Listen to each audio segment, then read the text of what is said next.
নমস্কাৰ বন্ধু বান্ধৱীসকল, মোৰ অন্য এটি ভিডিঅ'লৈ স্বাগতম। আৰু আজি মই কঁঠাল মুচিৰ ৰেচিপি দিছোঁ আপোনালোকক। কঁঠালত বহুত প্ৰটিন থাকে আৰু বহু পৰিমাণে ফাইবাৰ থাকে। বহুত ভাল হয় কঁঠালৰ মুচিটো। আৰু এইফালে মই ইয়াত গোটেইখিনি ৰেডি কৰি বহাই দিছোঁ।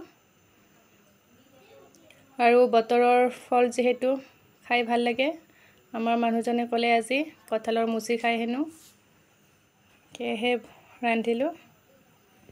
আৰু ইয়াত পিঁয়াজ গোটেইখিনি মানে দি দিছোঁ। আৰু ইয়াতে হালধি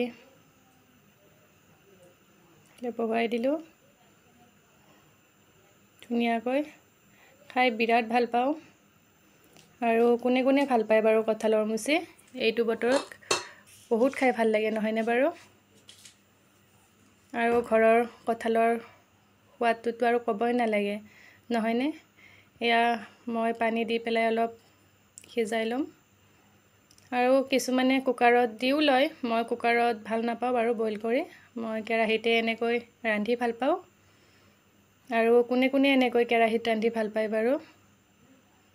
মই কিন্তু বিৰাট ভাল পাওঁ। আৰু নিমখটো আপোনালোকৰ সোৱাদ অনুযায়ী দিব। দেখিছেনে কি ধুনীয়া কালাৰ আহিছে? মোৰ মানে খাওঁ খাওঁ লাগি গৈছে, ইমান ধুনীয়া গোন্ধ আহিছে।